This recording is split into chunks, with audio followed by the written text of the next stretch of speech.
Job search tips. How to make more income as a limited company contractor. Well, this is a very large topic and I'm only going to give you some simple tips to help you, and I'm aiming this really at contractors who are really earning above 250. That's 250 pounds per day. Okay. Firstly, you need a corporate vehicle or limited company for yourself, which you need to establish and work through with its own business bank account. This can actually earn you 20% more net than perhaps if you were working through an umbrella service or certainly through PAYE as an employee. So it's very beneficial to do it and do it immediately once you know you're going to be a contractor. Secondly, insure yourself. It's important that you have a minimum of 250k's professional indemnity insurance. I would suggest you take advice as to what insurance you need, and many agencies will require that you have £1 million worth of insurance. And this can be expensive to some people, but I would say it's absolutely vital, one, to get a job, and two, to ensure that there's no nasty surprises if something does go wrong. 3, decide what you offer.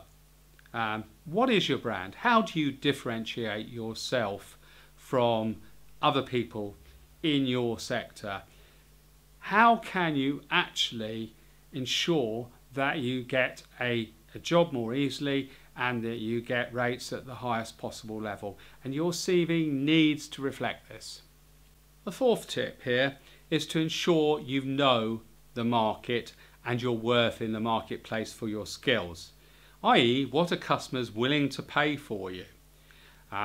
You need, when talking to people, to quote a very clear range, i.e. between £200 and £300 a day.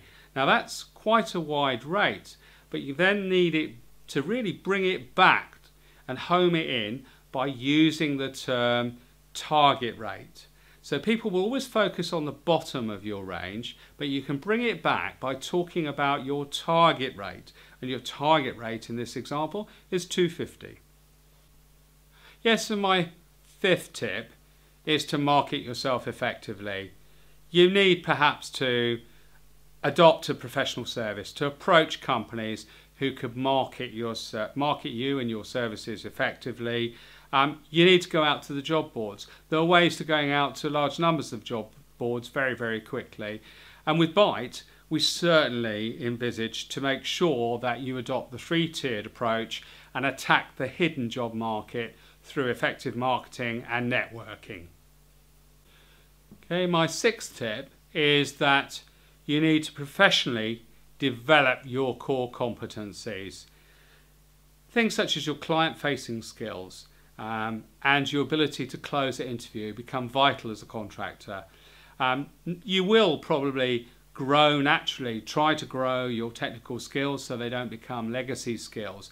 But the core competencies of your personal competencies, your business competencies, and your leadership competencies need developing to differentiate you. As you become a more senior contractor, they will be the skills that differentiate you and really do make a difference in terms of getting jobs quickly and getting better rates. 7, go to the market at the right time, i.e. not in December. For example, go at a time where people have got money to spend on you, the beginning of the financial year, April or September, the half-year point. It is very, very clear that people have to be able to have the budget to spend on you, and your rate is a function of supply and demand. So go when people are able to interview you and make a decision on you, i.e. not in the middle of the summer holidays. My 8th tip is to manage your contract professionally. A contract administration service can give you some good common sense advice, but also help ensure that your contract is both professional, legal and fair. It's very important that you're not caught by IR35, because you're going to lose all the benefits of contracting otherwise. Therefore, a few simple clauses, either applied or deleted, can make all the difference to your contract. And you know, it's vital that you're able to ensure that you are a contractor providing a service and not an employee or disguised employee to the end client. This really does make a difference. Tip number 9 is to network and keep yourself with a level of high visibility.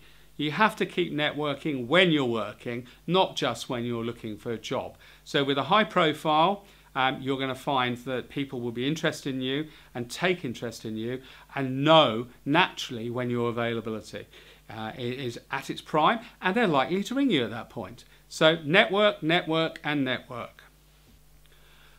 Lastly, don't stay in a contract for too long.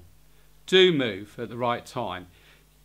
This means looking closely, accepting contract extensions, looking at where they take you into the seasonal nature of the market, i.e. not finishing your contract at the beginning of December and finding that you're not able to work for a couple of months.